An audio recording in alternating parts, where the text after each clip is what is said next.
My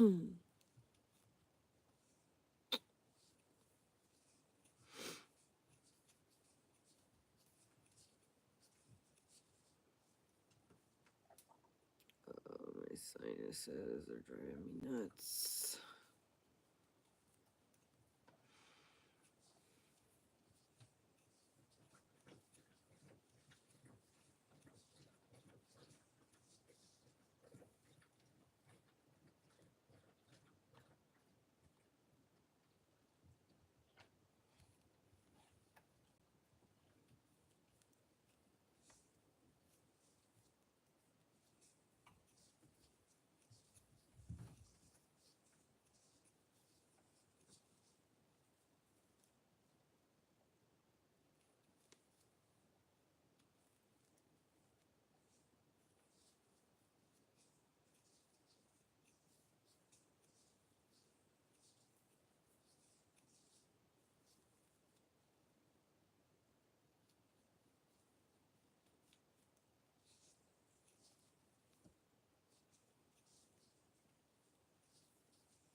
Yeah, money.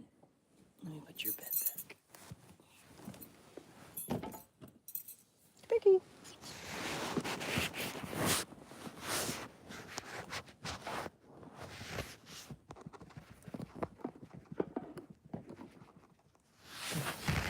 There's her bed where she likes it. There's her bed where she likes it. Oh, well, maybe that's right. She's so pregnant. Look at her belly. Look at her belly. It's so cute. She's a mama's. I'm pregnant alongside. No way! Oh my god. No way. What? That's so exciting. What? What? Nothing. Everything's okay. Money's pregnant. Yeah? Yeah. Money's big pregnant. This is really exciting. Scoot over and put your head on your pillow so that you're not on this bent up pillow, please. It's going to hurt your neck, baby. Okay? The bus is very good. Makes me very happy. Thanks, guys. I'm really enjoying it. I have to try this on a little bit, see if it's fitting. She's such a precious mouse. I just woke up Elliot. He wakes up anytime something exciting happens. I just acted excited for a second and it shot him up. I'm so happy for you. Money's a good luck charm.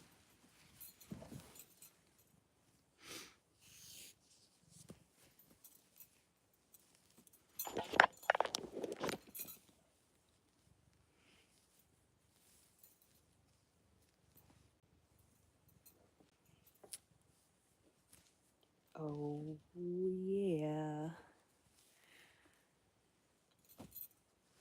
Ah, don't be sorry. It's totally fine.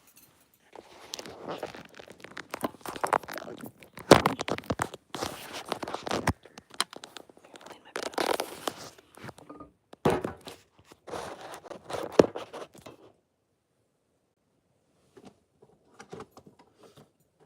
Give that money, girl. Give that money, girl.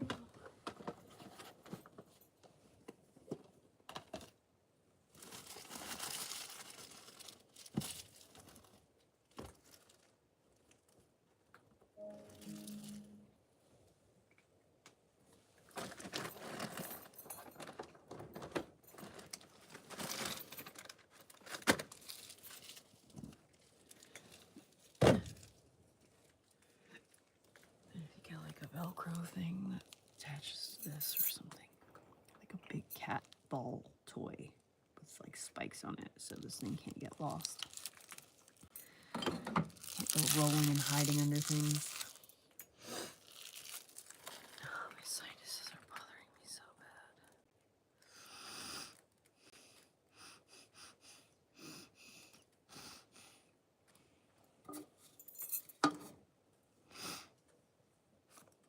Oh.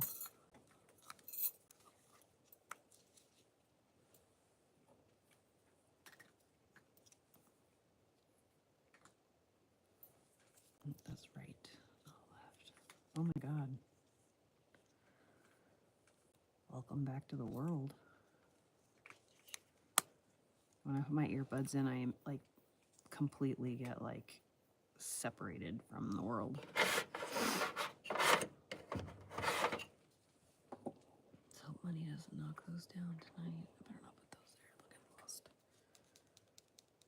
Just put them where you know they're gonna. Oh, dude, I have a double ear infection. It's a nightmare. I found out today from my doctor the name of the ENT that she recommended me, or referred me to. So I'm going to call them. I'm going to call them and make an appointment preemptively. I'm not going to wait for my doctor's referral to go through and then the ENT to get around to calling me. I'm just going to call them. I'm going to get it. I'm going to make this appointment and I'm going to go to this appointment because I need to do something about this fucking busted open eardrum. And the fact that I keep getting ear infections is a problem. Like, I've never had, like, I was vaccinated as a child. My sister was the one who had ear issues from her vaccinations. I never got ear infections. Never. I never had. I think in my entire life, I've had maybe 2 ear infections, like total, where I had like an earache. And I was like maybe 5 and 7.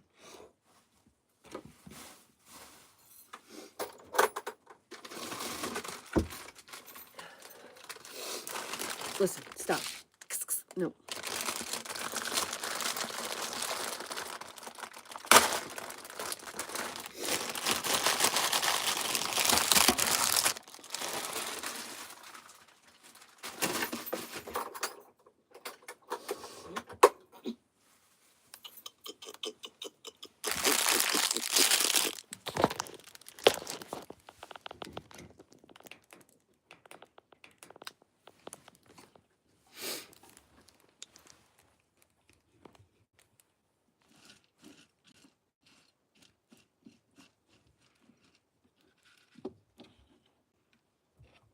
Oh, she's running.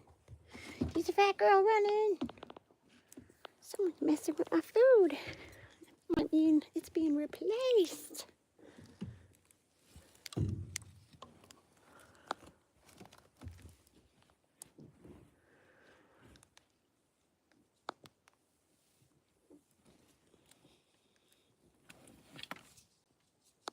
Of course. If anything it can get hooked on, it will.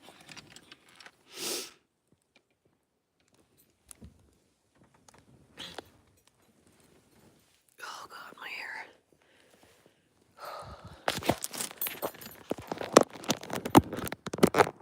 I have absolutely no idea when she's due. But She's a lot further along than I would imagine.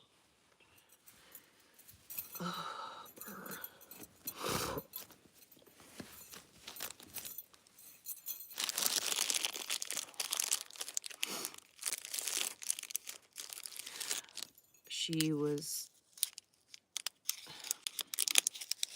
I don't know.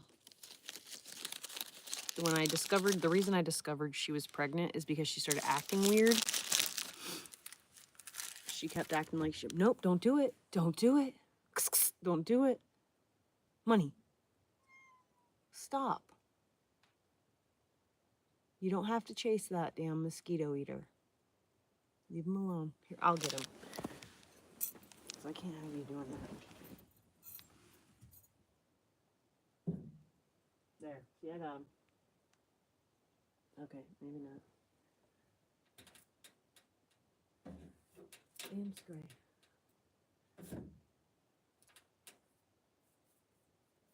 Got him. See? I got him. Ow. She's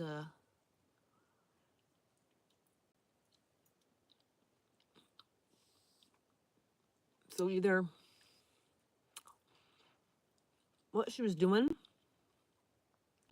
was she was like sleeping, and then she would just wake up all of a sudden and make like a meow sound.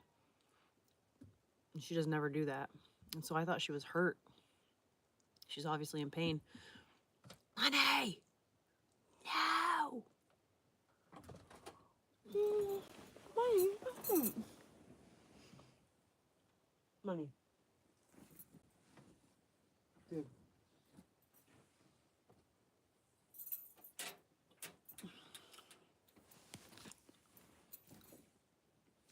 Stop.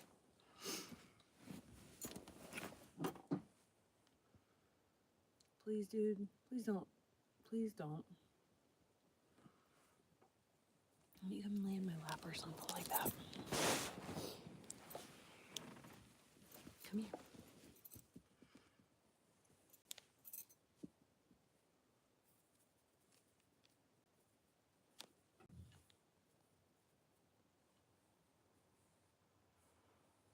Yeah, right there. Yeah, right there. Lay down. Yeah, lay down.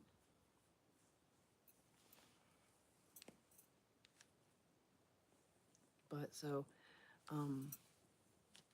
her nipples have started to lose hair around them, and they're starting to get larger. That's how I knew she was pregnant instantly. I looked at her nipples, like, oh fuck, she's pregnant. But she woke me up in the middle of the night, like, I guess 2 nights ago, making that, like, she woke herself up in pain, and then was making that growling, like, discomfort sound.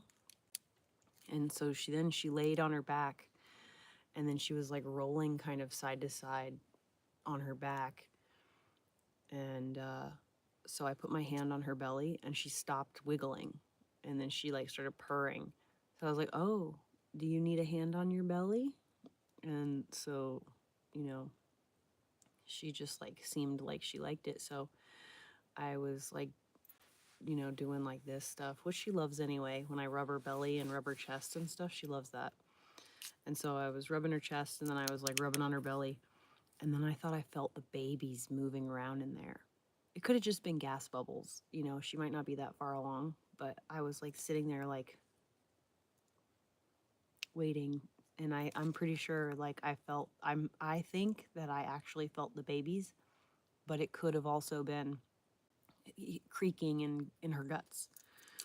But I thought I felt it in 2 different places, you know. And I don't know if you know this, like cats, their uteruses are not like people uteruses. They have a uterus with like little lobes, and the babies grow in the little like separate little lobes or whatever. So it is entirely plausible that I could have been feeling them, but no. Come here. Money.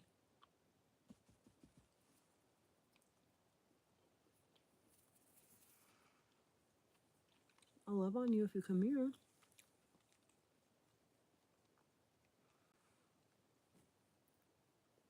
Just your belly.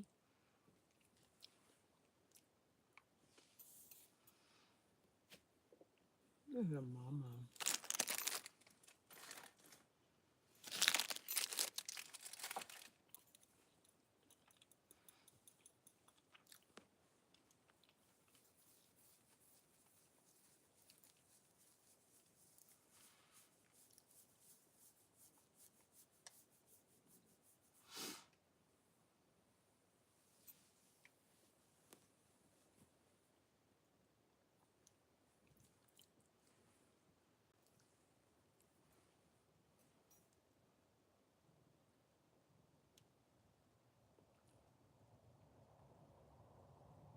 Girl. Girl. What are you doing?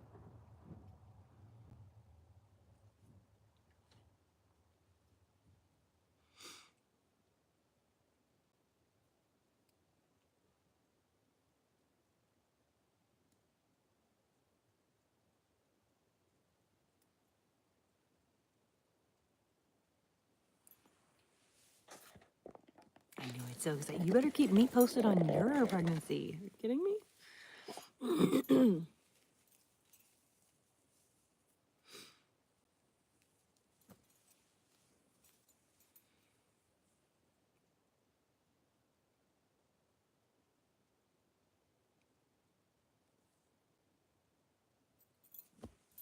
Gotta do some research.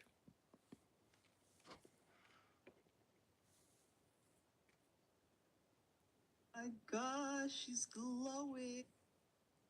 Less than mine, but I still think that like this mesh will be like kind of stretched out on her. Yeah, once I sort out this situation, we just need to keep working down. I have the measurement, so she wants the short side to be pretty short. So I think basically once we like clear the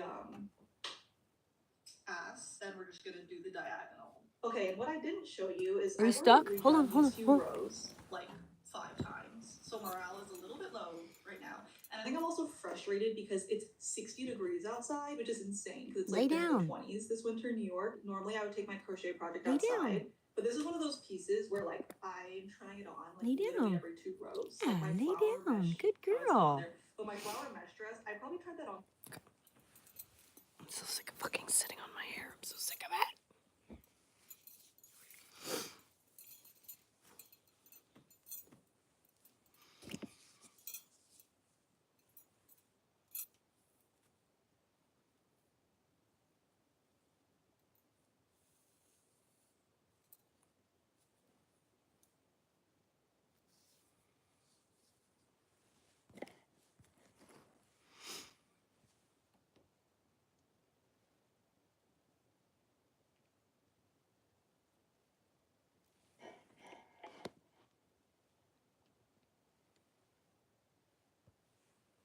All right, you guys, stop everything because we have caught Harley Pasternik red-handed. I don't know what's going on this year, you guys. Just like grandmas, people are just out of nowhere just needing to grift off of their grandma stories. Everybody wants to be a victim nowadays. That's what it really comes down to. Everybody wants to be a victim, and I don't know how this keeps happening.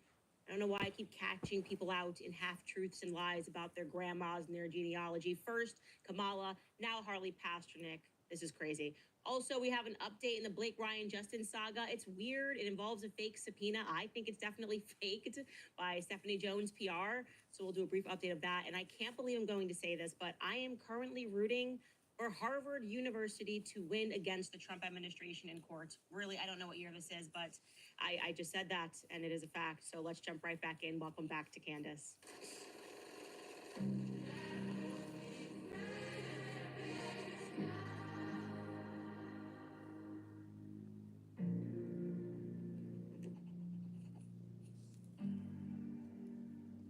This is the year of the grandma grift, guys. I don't know what it is. Everybody wants to grift off of their grandmas. It's strange. I absolutely adored my grandmother, but the idea of using her so that people would perceive me as a victim is very strange. It registers as very strange to me. All right, so where do we start? I guess we could start with how Harley Pasternik publicly represents himself. How do we even get here? Yeah, well, we are looking into the web of Hollywood lies. We are starting to realize that if you're in Hollywood, you probably shouldn't have a gym trainer or a bodyguard, because a lot of people just seem to be with them when they are in their last moments of life or found floating in bathtubs. That's all I'm saying. That's all I'm saying. And Harley Pasternik has a long list of clients who have been found in that regard. I mean, Brittany Murphy, her husband as well, rather notoriously, Mac Miller. Harley Pasternik spoke out. I was just about to meet with him. I can't believe this happened. It's weird. And then, of course, notorious threatening text message to Kanye West, which put him on our radar in the first place. So I started looking into Harley Pasternik, and he's definitely someone that I would say is proud of his heritage. So proud that what initially flagged me as weird was him holding up an unclear image of his grandmother. This image so far away, that's allegedly Lucy Pasternik, who he claims was a survivor of the Holocaust. Not only just a survivor of the Holocaust, but was in the worst camp, Auschwitz. And it says, this is a photo of my late grandmother, Lucy Pasternik. She was from Transylvania and survived Auschwitz. A great deal of who I am today is because of who she was. And he has this adorable little girl holding up the photo, but it's not a close shot. And I just was not able to confirm that. It struck me as odd that I could not confirm that. Like I said, they have been very particular about documenting exactly who came out of Auschwitz and survived. People can find their stories. There are entire websites dedicated to just videoing all of these stories, people just speaking and saying what they saw in the camps, how they lived, how they survived. And I just could not find this woman, Lucy, anywhere. Not saying it doesn't exist, just saying that I'd like to find it. I like to fact check things. I think that's okay, right? And what struck me as particularly odd about that as well was that Harley Pasternik has two brothers, Jesse and Bobby, who still live in Canada. They are extremely involved in their communities, and they are extremely involved, particularly in the Jewish community. But I couldn't find a single trace of them having mentioned that their grandmother, Lucy, was a survivor of Auschwitz. And I just thought that would have maybe come up somewhere in a speech that they were giving, or I don't know, a presentation they were giving somewhere. By the way, here's a publicly available photo of Harley and his brothers that Harley posted to his public Instagram account. It's obviously a throwback. Happy National Siblings Day. P.S. They are both taller and smarter than me now, and he tags his two brothers. Like I said, he's a very proud Pasternik. So I'm going through emails last night, looking through the tips that you guys send me at tips@candaceowens.com. And I always love when somebody personally has an experience with someone, because it usually will send me down various rabbit holes. And there was one woman who emailed me who actually went on a date with Harley Pasternik in New York City. And she had a very specific memory that was bothering her, which is why she chose to email me. And I'm just going to read you this email in its entirety. She writes, blank, I went on a date with Harley 25 years ago in New York City. He was in town staying at the Parker Meridian Hotel on 57th Street, as he was Halle Berry's nutritionist at the time. I worked there. He took me to Butter, and he knew the chef, who was French, and he spoke to him in French when he came to the table to say hello. Anyways, he mentioned to me that his grandfather won a Nobel Prize. I forgot what it was for. I looked it up, and sure enough, he was Russian and did, in fact, win a Nobel Prize. Since you started this topic, it came to me again, and I put it in the chat. You said Boris was his cousin, but I am telling you that he told me that it was his grandfather who won the Nobel Prize. I hope this helps. Perhaps you know of some way to dig deeper. Harley has the air of someone who's massively confident.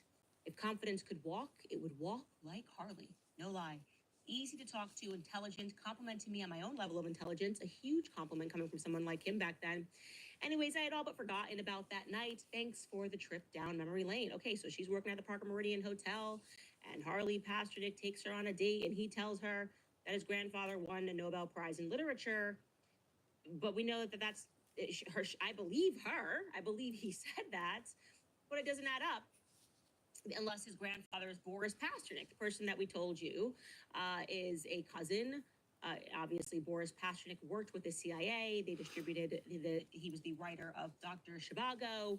The CIA got this book, got hands on this book and distributed it throughout the USSR covertly. Also gave it to Joe Pasternik to turn it into a blockbuster movie, to give it 6 awards, because The world is a stage, my friends. We always think that we're just watching a movie, but in reality, we are being socially engineered. And this was a part of, like I said, CIA. That's really social why I don't like to engineering, take Elliot to the deciding movies, to be upon quite how honest. they But wanted to invade the minds of those that were living under the USSR what to can I do? distrust their governments. Okay. Can't protect him So from I got this email, everything. and I believe her, like I said, and I'm going to my producers and my director, and I'm going, do you think that's legit? Like, could Boris Pasternik actually be his grandfather? That would be crazy. And they're like, oh, he probably just said that because he was just trying to like get this girl to think that he was even greater. And I'm pushing back gently because I'm going, okay, but why would he have to? I mean, she's working at the hotel. He's taking her on a date. His client is Halle Berry. She can Google him and see that he's kind of a big deal of a trainer, kind of a big deal. So why would he then lie about who his grandfather was? Is Harley Pasternik a liar in general? Anyways, I was having trouble piecing it together. I'm not going to lie to you guys. So we decided to start looking through old newspapers and then said maybe we should stop looking at the paternal line, like stop looking at the Pasternik line, and instead focus on the maternal line, right? He's got a mother named Barbara Pasternik. We know that Barbara's maiden name is Shirkin. Let's just turn our attention to the maternal line and see what happens. And something happened, my friends. Suddenly, very unexpectedly, a few hours before we went live, which is why we're running late. My producer happened upon something that we were not expecting to pop up. Now, I want to remind you before I show you, before I get to the big bang here, yesterday we had uncovered something that was remarkably suspicious. We didn't really know what to think of it other than maybe the newspaper made a mistake. That was pertaining to Grandma Lucy. We were looking up Grandma Lucy Pasternik to confirm that she was in Auschwitz, that she survived Auschwitz. And rather, we happened upon her listed in Harley's brother's birth announcement, but they said that Harley's brother, this is a huge clue, that Harley's brother was Lucy's first grandchild. Here it is. The entry reads, it's a boy. Joe and Barbara, née Shirkin, are proud to announce the arrival of their son, weighing 8 pounds, 13 ounces, on January 19th, 1983. So that's like 9 years after 316. Harley's born. The first grandchild of Lucy Pasternik of Montreal. Like I said, we just went, okay, maybe it just, somebody just forgot, I don't know, and just made a mistake here. We can't rely on newspapers to always be accurate. And then it describes him as the fourth grandchild of Morris and the late Vivian Shirkin. So again, we're focusing here on the Shirkin line, and here's what pops up. Drum roll, please, people. This entry pops up. Look at this. Mr. and Mrs. Morris Shirkin happily announced the engagement of their daughter, Barbara, to Alan, the son of Mr. and Mrs. Earl Fryman. Whoa. So just to be clear, we can pull that back up. Barbara is Harley's mother, just so you guys understand. And we're now learning that she was married to somebody else. And that somebody else's name is Alan Fryman, okay? And then we find it. We happen upon Harley's, with that new information, looking up Fryman, we are able to find Harley's birth announcements. And Harley was not born Harley Pasternik. Harley was born Harley Fryman. Harley is not a bloodline Pasternik. He's a Fryman. Here's his birth announcement. The Toronto Star, this is announcement went out on August 10th. It says Ooh, Harley Pasternak, you really stepped in it. Fucking with Candace Owens. Shirkin are proud to announce the birth of their son on August 6th, Ooh-wee. 1974 at Mount Sinai Hospital. Happy grandparents are Mr. and Mrs. Morris Shirkin and Mr. and Mrs. Earl Fryman. Mother and son are doing fine. Tells us that he weighs 9 pounds, 13 ounces. He was a big boy. And like I said, first grandchild for Morris and Vivian Shirkin, fifth grandchild for Goldie and Earl Fryman. Okay, so that means, oh, wait a second, that's weird. He's got nothing to do with Lucy. He's holding up a photo of Lucy. Okay, sure, your mom can get divorced and become remarried, and then that's your step grandmother that you're holding a photo of. Sure, this is getting a little strange, okay? So let me just show you this new Harley family tree, the accurate Harley family tree that we were able to establish. There's Harley there at the bottom. That's his dad. Alan Fryman, and that's Barbara Shurkin, who then married later on, even though we can't find her marriage record, but she became a Pasternik. So then we just have the Fryman as the paternal line. Now, if you're like me, you're trying to rationalize that. You're probably thinking, okay, well, if his mom got divorced and got remarried, maybe his biological dad simply wasn't in his life. Happens all the time. We come from a time, an era of broken families, deadbeat dads. Maybe that is the only grandma that he ever knew. I mean, we were at least able to follow that his name was Harley Fryman for the first 5 years of his life. We can't tell you what happened thereafter. But no, what we can tell you for certain is that his dad was not only in his life then, but his father is also in his life now. In fact, his father, his real father, Alan Fryman, is so involved in his life that he follows me on Instagram. Okay. Harley has blocked me on Instagram, but his biological dad is sleuthing me and follows me. We were able to find Alan Fryman on Instagram because he's following me. I don't know if I should be scared, but you know, he's older. And I don't know. I feel like I should be okay here, but I'm on his radar in a very big way. And I can tell you he has a relationship with Harley. He definitively has a relationship with Harley because now he's an artist. He was not an artist throughout his entire life. They actually had were involved with regulatory business. His father was involved in regulatory business with taxis. He was leasing out when videos were a thing. He was leasing out property and franchises. This is not some like small family that came here with pennies, okay?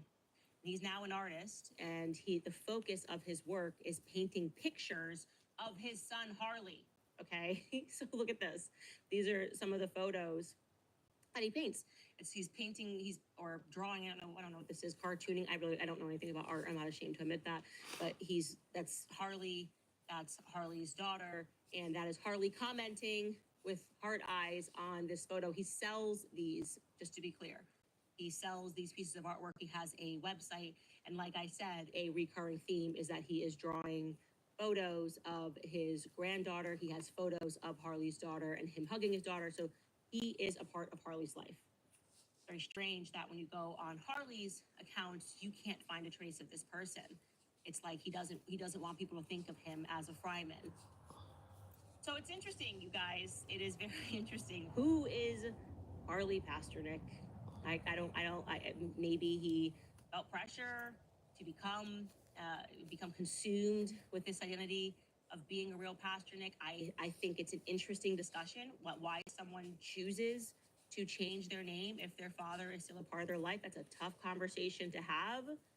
And is it normal with your half brothers to be the one brother that has only one time ever stated that your grandmother, who we still cannot confirm, so your step grandmother, who we still cannot find, and despite all the emails that we have, no one has been able to confirm that there was a Lucy Pasternik that survived Auschwitz, which is very alarming to me.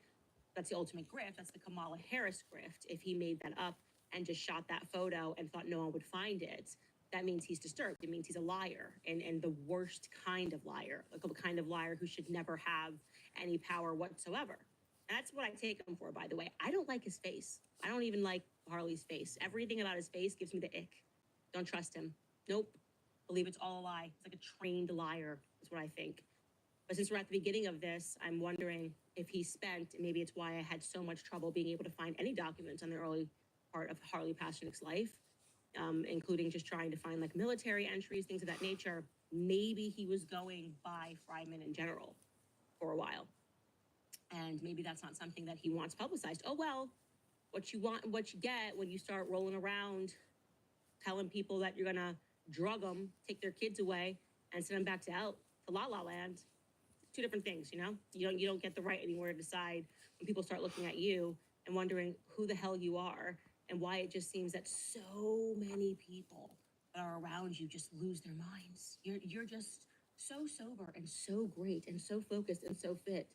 And yet the people around you are all going crazy. He even trained Ellen Page, who now goes by Elliot Page. I mean, it's incredible, the people, when you look through his roster, and you just wonder Why would anybody ever go to him to get healthy? Most explosively, by the way, we are still looking into the Pasternik family, obviously, because that is what he has pledged. And what we found going back to Joe Pasternik, the patriarch, reminding you of MGM, one of the founders of Hollywood, if you will, alongside Sam Katz and one other individual from Paramount Studios. If we look at him as the patriarch of this family, what I found immediately strange is we knew that he had 4 children, but Wikipedia was only confirming 3 of them. As soon as I researched him, 4 children came up, but for whatever reason, we had a lot of difficulty identifying who the 4th child was. And I can show you who these first 3 children were. So this is going back to Joe Pasternik, the patriarch of the Pasternik family, who's cousins with Boris Pasternik. You see, we've got Michael, we've got Jeffrey, we've got Peter, and somebody emailed us and told us that the 4th child's name, who he has always hidden because he had her out of wedlock and not with Dorothy, is a Barbara Pasternik. So that is definitely something that needs to be further prodded. We are absolutely on it regarding what his children did, which is super interesting. Michael went by Emperor Roscoe. He was a radio DJ for BBC out in London, very popular. So they were involved in entertainment and deciding as a disc jockey what records were going to be played. Then you have Jeffrey George Pasternik, his other son. He recommended the group The Doors to his father, and he worked very closely with John Branca. That is one of the people that Michael Jackson named as being a part of this Hollywood mafia, people that he said were devilish and insane and that were essentially stealing from the artists that they worked with. So it's interesting to realize that the Pasterniks are connected to that and were close with John Branca early in his career managing The Doors. That's the Michael Jackson connection. And Peter Samuel was a playwright and a songwriter. So all around us, it's entertainment. We are looking to figure out, based on an email that someone sent us that looks legitimate, who that Barbara Pasternik is that was born in 1942, that they have gone through great lengths to keep secret from the public.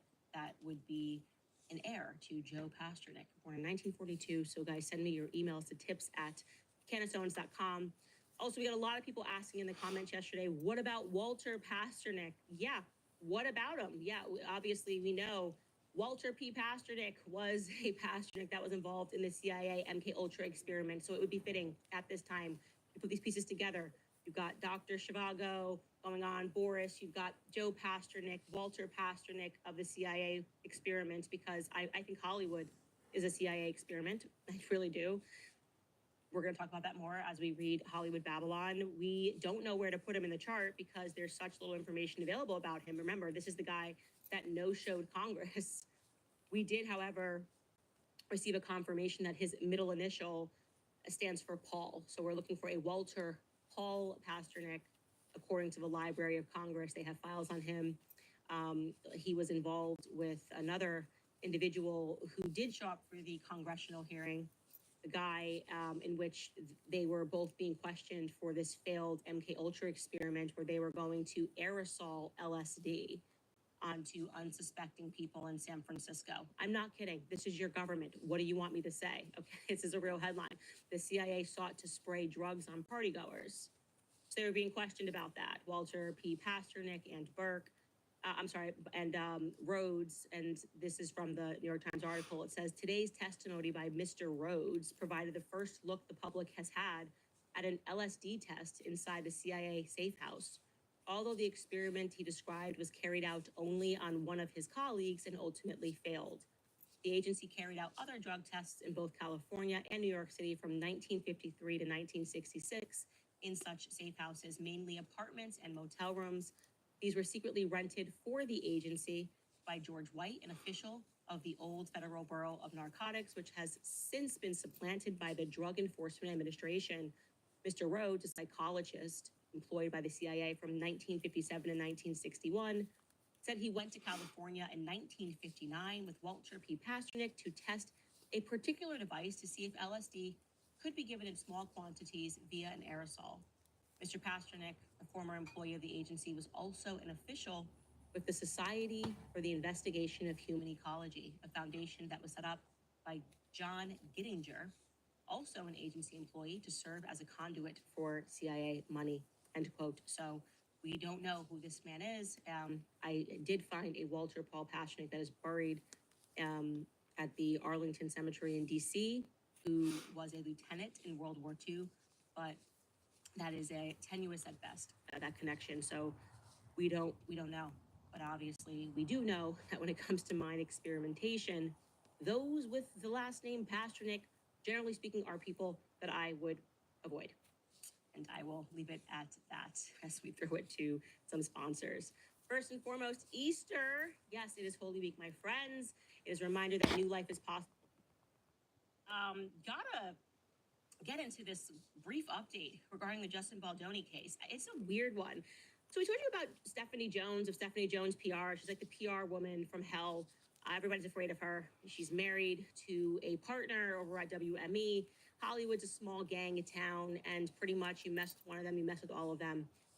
And she was obviously crucial to this case, and she's someone that should be routinely discussed because the only reason that the New York Times had any text messages before there were any legal filings was because Stephanie Jones told her former employee on her last day of work, after she said she was going to quit. She was working with Stephanie Jones, Jennifer Abel was, as a publicist, and Jennifer Abel quit, and she was quitting, and she was taking the Wayfarer account with her because they had already been working with her, and Stephanie Jones wasn't having it.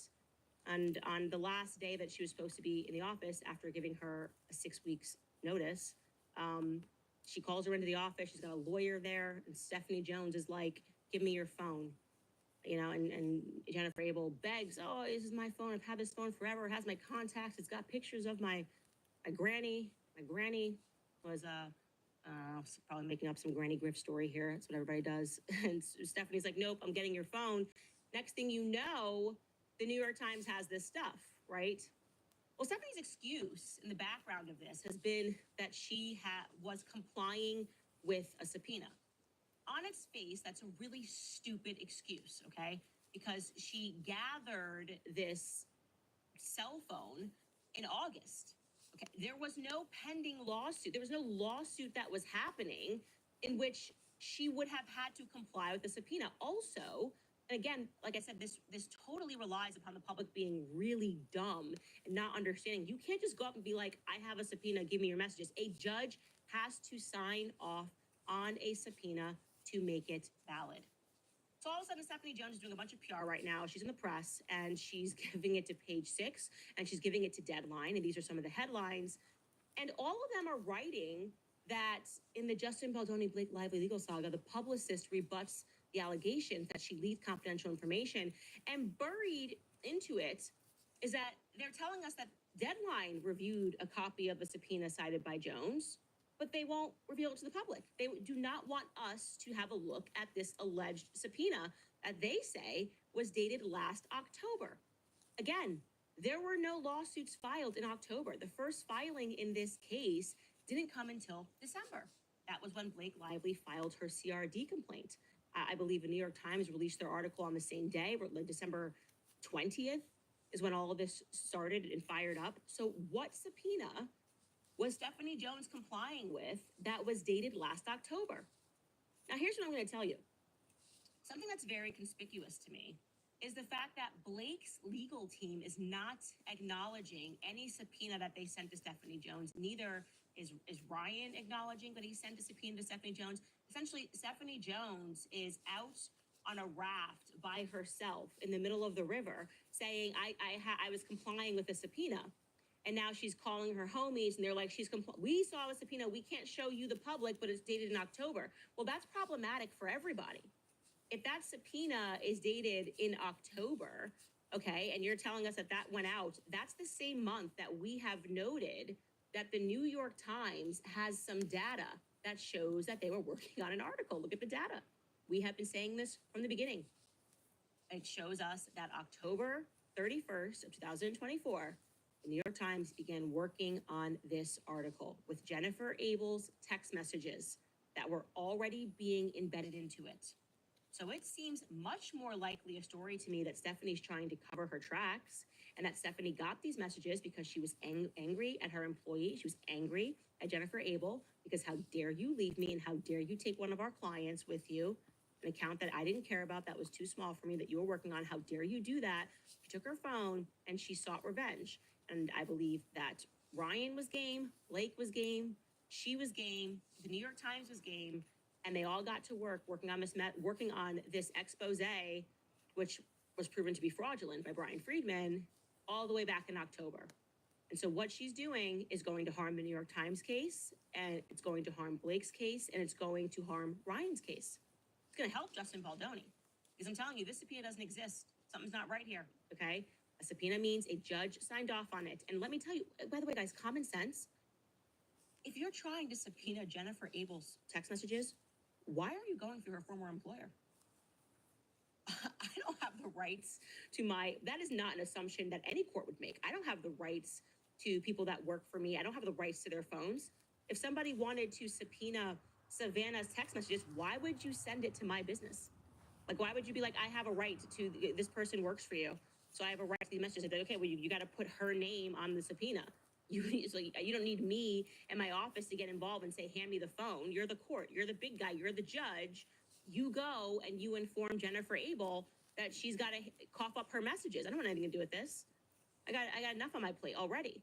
It's highly suspicious. I'm telling you, this is a major sticking point. Something is not right with this subpoena that she is alleging was from October, when we had we had a CRD complaint on December 20th. We didn't even have a lawsuit. CRD complaint is not a lawsuit. It's a complaint that's filed with the Civil Rights Department. We didn't even get our lawsuit until December 31st. The end of December is when the real lawsuits started to pick up. So keep your eye on that, guys. I'm telling you, that is definitely something to watch. Okay, last thing that I want to cover. Gotta tell you guys, I never thought that I would see a day where I would be rooting for a university above Donald J. Trump and his administration. But I don't recognize his administration right now. I don't recognize what's happening. I have a theory. I do. We were kicking around some theories earlier, me and the team, and we were going, how could Trump be such a free speech enthusiast and allowing these things to happen? To going after get college universities, trying to suppress speech, while pretending that you're not suppressing speech, while pretending that you're fighting DEI. It's so messy. It's so obvious. Everyone knows what you're doing. People who are still trying to grift, I suppose, are not willing to challenge you on this, which is ridiculous, because when you are out of office, we are going to have to live with these consequences. Our children are going to have to grow up in this America, okay? So when you threaten our speech, it's not worth it so that we can have pom-poms and go hurrah for a couple of years, then go, okay, well, yeah, now it kind of stinks because, we're getting arrested for wrongthink. We got David Friedman. Yeah, arrest him. Arrest Tucker Carlson and Candace Owens. Get them. I love it. Everyone can see what's happening left and right. So to give you the background, obviously after October 7th, there were tons of student protests all across the nation. Some got violent, some didn't. But what has happened is people started demanding that universities start taking on their own sorts of definitions for anti-Semitism, particularly the IHRA new It's Candace Owens. definition of anti-Semitism, which I believe was, I think it was drafted by the ADL, if I'm correct, if I remember correctly. The ADL put this together. Nothing good comes from the ADL. Their backstory is they were initially a gang that went mainstream, and their job is to suppress speech and to smear people, not to defend people against defamation. They are actually the defamers. That's why they think they're clever by calling themselves the Anti-Defamation League when they actually routinely engage in defamation. Anyways, this is Harvard received notice that they had to comply with the Trump administration's demands, okay, and essentially telling them how they would have to change things on campus. And they're, again, the administration is trying to paint this as they're coming and fighting DEI on campus, and they're not doing that. I'm going to show you it so you can see it with your own eyes. On Monday, Harvard became the first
first university to openly defy the Trump administration as it demanded sweeping changes to limit activism on campus. Activism is like synonymous with campus, okay?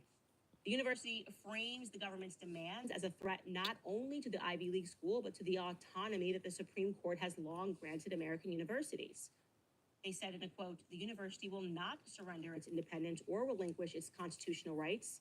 That's what the university lawyer said on Monday.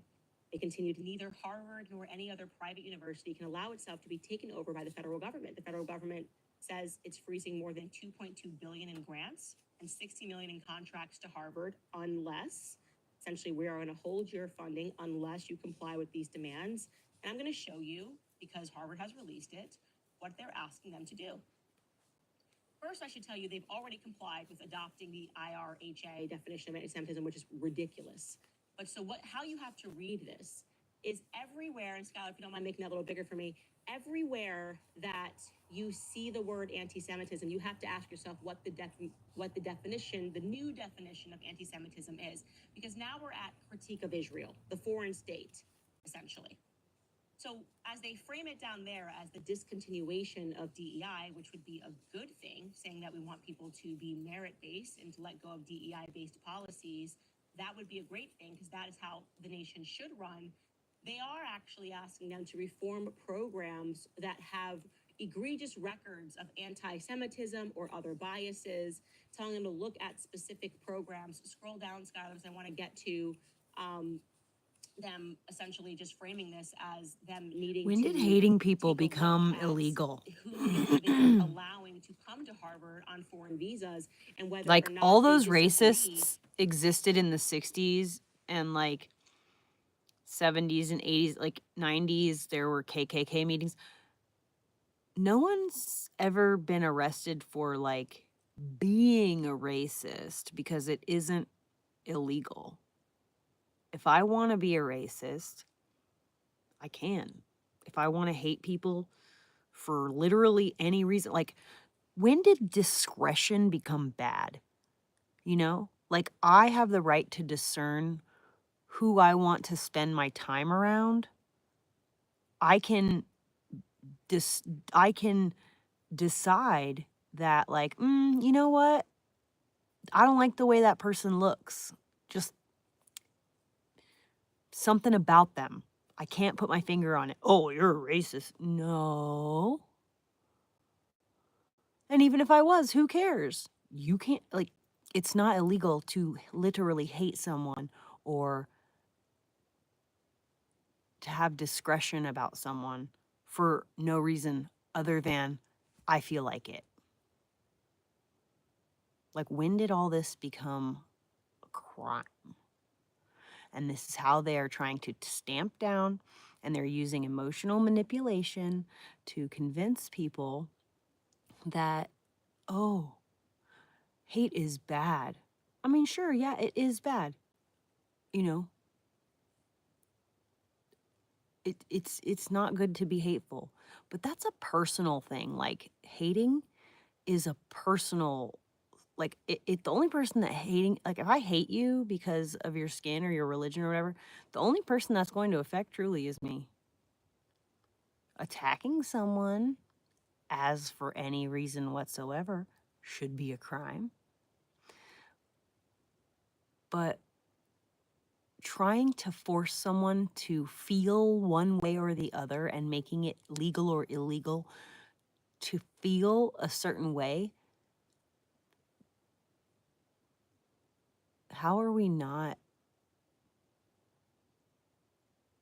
like all completely in agreement that this is the absolute most retarded shit ever? You know?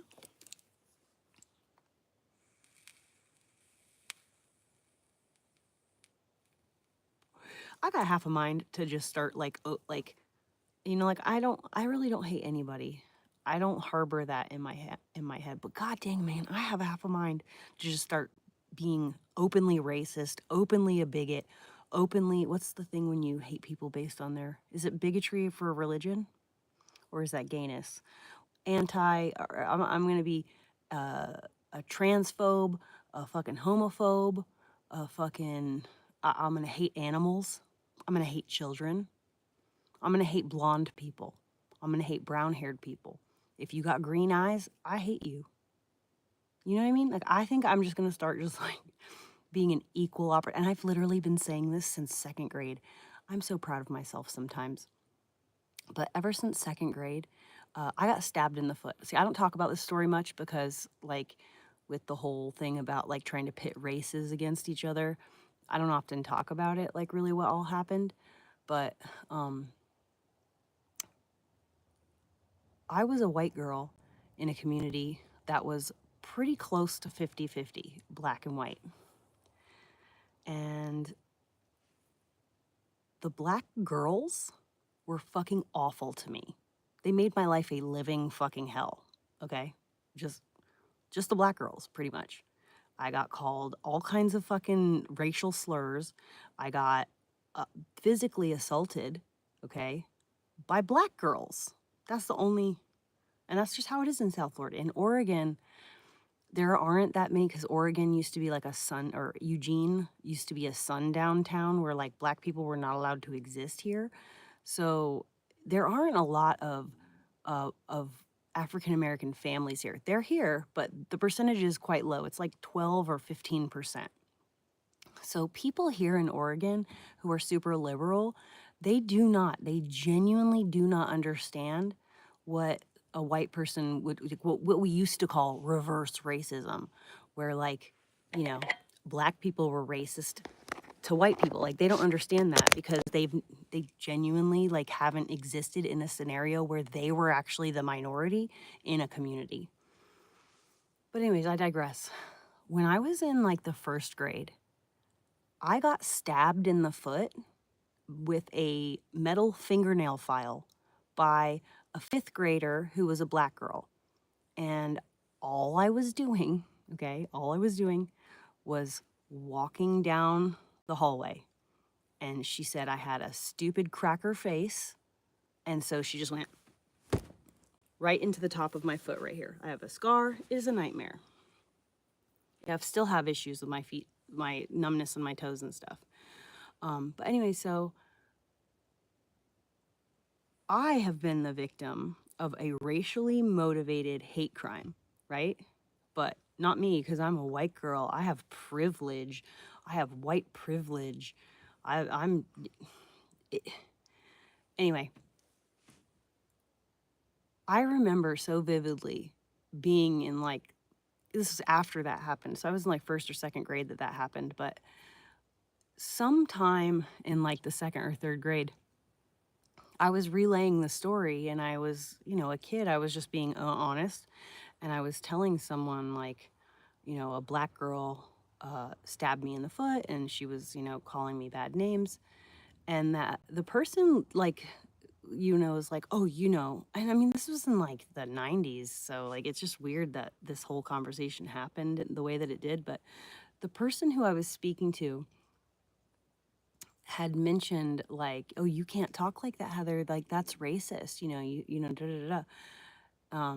And I just went, I'm not 100% on how the conversation went, to be quite honest. Like maybe I just like said this and that all didn't happen, but maybe I'm like my child mind. But I very vividly remember, and I know it happened that I said this because I've been saying this since the second or third grade, but it's like, I'm not racist. I hate everyone equally. You know what I mean? And I said that all the time. Like, I'm not racist. I literally hate everyone equally. If you're white, I probably hate you. If you're fucking, you know? So it's totally irrelevant. But thinking about that and having Elliot as a child, I'm just like, I see so much of myself in him, and raising him makes me like realize, like, I was a really fucking smart kid. A really smart kid. I was way too smart. And I was, and always have been, ahead of the curve on public socio-political issues. Like even as a child, I was 17 when 9/11 happened. I did not for 1 second believe the narrative that they told us in 9/11 at all. I never believed it. And the same thing with COVID. Like when the day that they did lockdowns, which was March 13th of 2020, I was getting my gallbladder taken out that day. And they kept telling me like, oh, well, we have to you have to have your surgery and we need the bed. We need to get you out of here. You need to go. And I was like, you're going to kick me out of the hospital after doing a major surgery on my intestines because of COVID. You need all these beds open for all the people who are going to be sick with COVID. But like, wouldn't those people be here in the hospital? The hospital's fucking empty. It was empty. I was in the hospital having surgery on March 13th of 2020, the day that lockdowns happened. That's the day I had my gallbladder taken out. They kicked me out of the hospital because they needed the beds. There was nobody there. Okay, there was nobody in the hospital. So I just was like, this is fucking bullshit. And I even told them that I was like, I'm not scared of catching COVID. I told them that in the hospital. I was like, I'm not scared of getting it. I was like, I'm not scared of getting it at all. I don't want to leave the hospital. I live in my van. I can't just leave the hospital and go heal in my van. I need to have access to running water. This is an internal surgery. I need to bathe. You know, like I can't even hardly move, let alone drive my car from, sleeping spots. And it's not, I can't. They didn't care. They kicked me out of the hospital because they needed the beds because they were overwhelmed with COVID. But it's just like, man, I'm so happy. I'm so grateful I am who I am. I am so proud of myself. And I'm sorry, but when it really comes down to it, you can never convince me to listen to these people. I'm going to listen to my gut. I'm going to trust what my intuition says, and I'm going to trust what my pattern recognition tells me, and I'm going to trust myself. And that's all that there really is to it. And the cool part about all this is that, like, my ex-husband, and my kid, they get to see me talk about all this stuff early on. 1, 2, 3, 4. So I don't care if y'all believe me. I don't care if like other people out in the world hear me and then go, oh yeah, Heather, she's right about this stuff. I better listen to her. No, I don't give a shit. If my son is able to go, my mama, she's weirdly right about this kind of stuff, so I'm going to believe her. That's all I care about.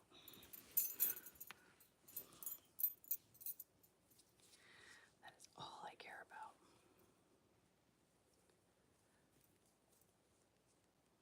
about. But they've been trying to pit us against one another for a really long time, and it's fucking working, especially today. We can't be letting these people fucking tell us who we are and aren't going to like, who we can and cannot hate. 1, 2, 3, 4.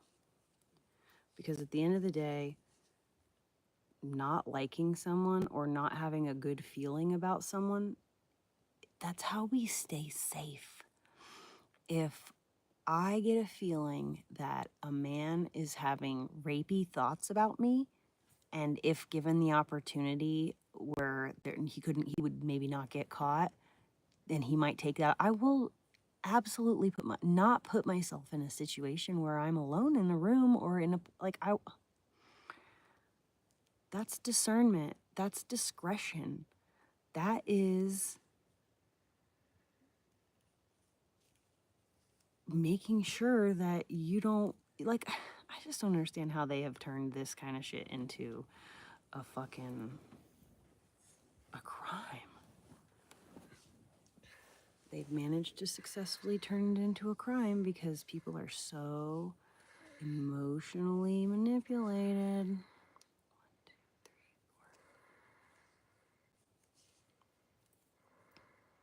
4. I'm just glad you guys aren't retarded like that. You can't be. You wouldn't be 1, 2, 3, 4, 5. You wouldn't be able to watch my content for very long.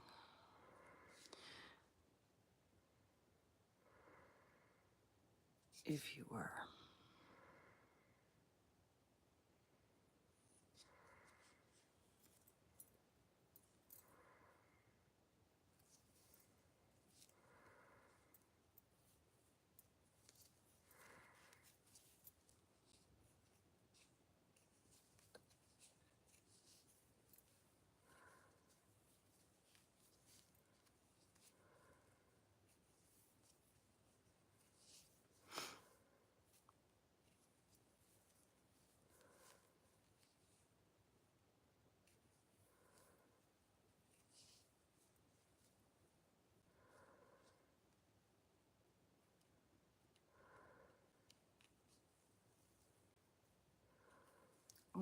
understand how people have been manipulated and fooled into fucking hating their fellow poor person. Like, if you don't like someone who is in a lower socio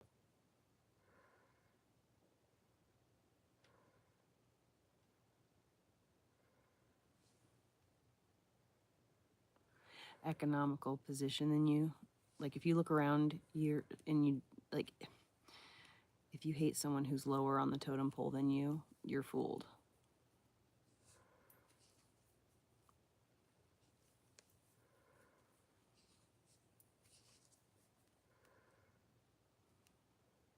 We're literally looking around blaming one another for the shit that when each other does not control.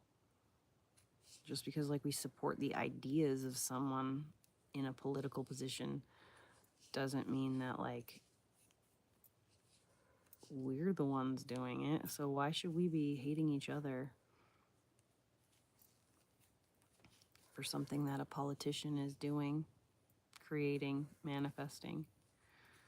Shouldn't we like, you know, all stick together and be like, you know what? It's that fucking situation. That people are, you know, bamboozled, emotionally, completely and totally emotionally manipulated into placing blame on one another, which is just, y'all, come on now. Be for real. Be so for real.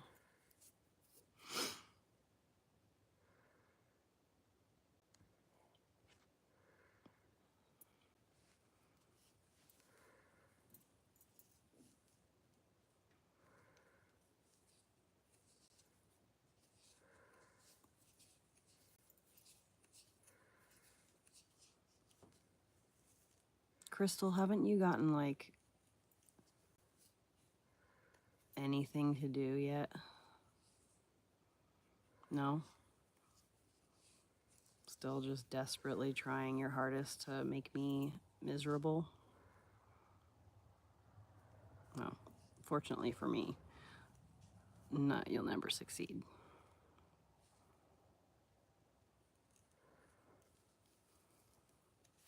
I told you this from the beginning. I don't give a fuck what anybody thinks about me. I don't give a fuck. Oh no. Retards who I wouldn't even take gardening advice have an opinion on me? Gee, whatever shall I do?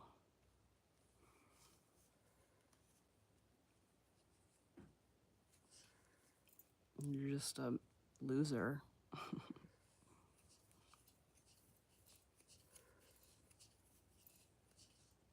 Like, I'm not, I like, it's, you hater people, justice, whatever you want to go by, Crystal. You're the one who makes me important. You know that, right? I'm just a regular schmegular person, just existing and giving you a window into my existence. I'm not a big fucking content creator. I'm not a big social media personality, but there's 10, 15 people in my chat at any given time. And yet you fucking retards, 1, 2, 3, 4, 5, have whole ass fucking discords and fucking Reddits about me. Like, y'all give me the importance. Like, doesn't seem to make sense. If you hate me so much, if you want to see me fail so much, shouldn't you like ignore my existence? Because like the more attention you give something, especially in social media, the more it grows and thrives and expands. Like at the peak of y'all's harassment, that's when my shit was booming, baby. So just counterproductive to your goal, I would imagine. It just says a lot more about you guys who sit here and watch my content or watch me literally sitting here crocheting. Like, instead of watching me do my hobby, why don't you go get your own hobby?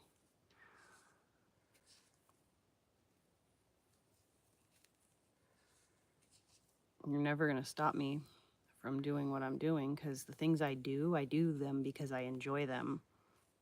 It doesn't matter to me whether I make money off of it or anything. I'm going to do something because I enjoy it. If I don't enjoy it, I'm not going to do it.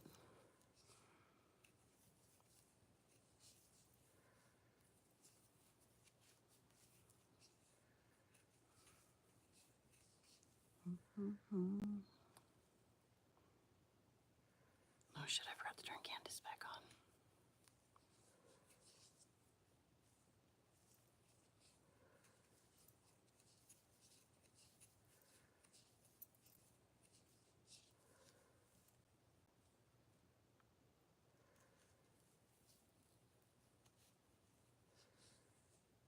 I can't even imagine being an online hater of some small ass creator like me. Like, I literally cannot imagine being so worked up about someone existing.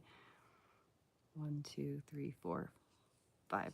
Like, I can't even imagine doing it to like a large creator who actually like is doing something monumental or like worthy of the attention. They're like making actual catchy educational videos that like grab your attention, or well edited and well, put together in general. Like, I still think it's retarded to harass those people and be so fixated. But like, it's especially like, I'm a loser, okay? Like, I'm amazing, don't get me wrong. I don't have low self-esteem in that way, but like, on the internet, like, I'm just like a little tiny nobody. I can't imagine being like obsessed to the point of like being on a fucking Reddit or something. Like, somebody who's just like a nobody, you know? Can you imagine being the stalker or being like the online troll of someone who is just like a nobody, you know? Like, there's losers, and then there's like y'all. Like, it is. But I mean, it is flattering. It just goes to show that there are so many people out there that very much are jealous of me. And I'm not saying that in the sense like, it's a jealous, like, I don't, like, you think I'm prettier than you or like smarter than you. I think what it is that y'all genuinely cannot stand the fact that I'm like content and happy. I could be in any situation and I will find a way to make the best of it. Yes, I will struggle. I'm a human being. I'm not perfect. So there, and you guys have seen this too. If I don't have something to do, I'm going to lose my fucking mind. If I don't have something to do with my hands, I go insane. If I don't have work to do or like a purpose, I go insane. Y'all go on the internet and harass people when you have nothing to do. It's very jobless behavior. But even when I'm jobless, like, I still would literally never waste my time being so involved in the life of someone else, especially someone who's like not really doing much. Like, I literally work, I come home, I do hobbies. That's my whole life, you know? I can't imagine being like so fixated on somebody like that. No way. Oh, I thought I finished it. But here you are, my biggest fans, always reminding me that you're always right there, obsessively watching. I'm just like, wow, y'all really have nothing to do. Could you, like, you should just go, like, I don't know, get into the harassment of like someone who is actually like doing something with their lives, or someone who's actually like deserves the attention. I don't deserve all the attention. I'm sorry that you guys can't stand to see anyone enjoy life, but you're not gonna fucking stop me. You'll never stop me. You'll never, ever, ever have any power over me, and you'll never successfully harm me in any way. Like, you could absolutely interfere in my personal life and cause problems in my life. That's definitely been done, like where it's aggravating or things are just not the way that I would particularly want them to be or whatever. But if you think for 1 second that's going to like take me out, you're fucking stupid. The only one who has any power in my life like that is me. Like, I am my own worst enemy. I am the person who ultimately decides the course of my life. And again, I'm sorry that you're jealous over that. I truly pray for you guys. I do. I pray that you you find what you seek, you know? Like, I hope that you guys have all the happiness in the world.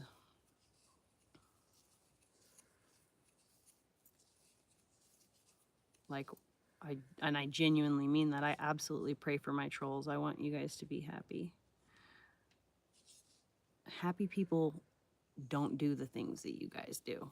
So you can tell me you're happy all you want, but I will never believe it, not for 1 second, because the reason why that my supporters and the people who've been like my longtime fans, the reason why I don't have any like unhinged fanatics making YouTube's videos or like having actual supporter fan clubs is because the people who genuinely support me and love me and are friends with me or become friends through this medium, they're mentally stable. The people who watch my content and enjoy my content, or watch me and enjoy me, those are mentally stable people who literally don't have time for that foolishness. Or even if they have the time for that kind of foolishness, they don't bother because they're emotionally secure. They're mature. They're mature. You know, like they don't. It's just childish behavior and the behavior of the mentally unstable. I enjoy a good drama channel tea, you know,